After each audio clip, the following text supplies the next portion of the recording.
રાજકોટ જિલ્લાના ધોરાજીના નગરપાલિકામાં ભાજપના વોર્ડ નંબર 4ના પાયલબેન અશ્વિન કુમાર ધોળકિયાની પ્રમુખ પદે તરીકે નિમણૂક કરવામાં આવી।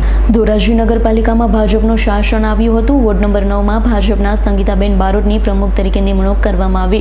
પ્રમુખ વિવાદમાં આવતા જ પ્રમુખ પદેથી રાજીનામું આપતા ધોરાજી નગરપાલિકામાં પ્રમુખ પદની ખાલી જગ્યા પડી હતી। ઘણા દિવસો બાદ આજ રોજ ધોરાજીના ટાઉન હોલ ખાતે પ્રાંત અધિકારી અને ધોરાજીના નગરપાલિકાના ચૂંટાયેલા સદસ્યો તેમજ ભાજપ અગ્રણીના આગેવાનો ઉપસ્થિતિમાં નવા પ્રમુખ તરીકે પાયલબેન અશ્વિન કુમાર ધોળકિયા વોર્ડ નંબર 4ના પ્રમુખ પદની જાહેરાત કરવામાં આવી। આજથી પ્રમુખ પદનો કાર્યભાર સંભાળ્યો હતો। ભાજપ અગ્રણી અને આગેવાનો તથા વડાપ્રધાન નરેન્દ્ર મોદી અને મુખ્યમંત્રી અને સાંસદ અને ધારાસભ્યોનો આભાર માન્યો હતો।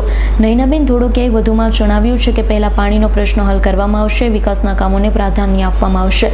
ધોરાજી ઉપલેટાના ધારાસભ્ય મહેન્દ્રભાઈ પાડલિયા પણ ઉપસ્થિત રહી નવા પ્રમુખ પદના પાયલબેન અશ્વિન કુમાર ધોળકિયાને શુભેચ્છાઓ પાઠવી હતી। આવનારા દિવસોમાં ધોરાજીને ઊંચાઈ પર લઈ જવામાં આવશે।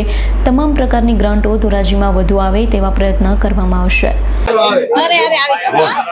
આપણા ભારતના વડાપ્રધાન શ્રી નરેન્દ્ર મોદી સાહેબ, આપણા મુખ્યમંત્રી શ્રી ભૂપેન્દ્ર પટેલ સાહેબ, આપણા સાંસદ સભ્ય શ્રી ડોક્ટર મનસુખભાઈ માંડવિયા સાહેબ, આપણા ધારાસભ્ય શ્રી મહેન્દ્રભાઈ પાડલિયા સાહેબ, હું બધાનો ખૂબ ખૂબ આભાર માનું છું અને ખાસ કરીને ભારતીય જનતા પાર્ટીનો આભાર માનું છું કે એમને મને પ્રમુખ તરીકેની જવાબદારી આપી। સૌનો સાથ, સૌનો વિકાસ, સૌના પ્રયાસ થકી આવનારા દિવસોમાં ધોરાજી શહેર માટે કામો કરીશું।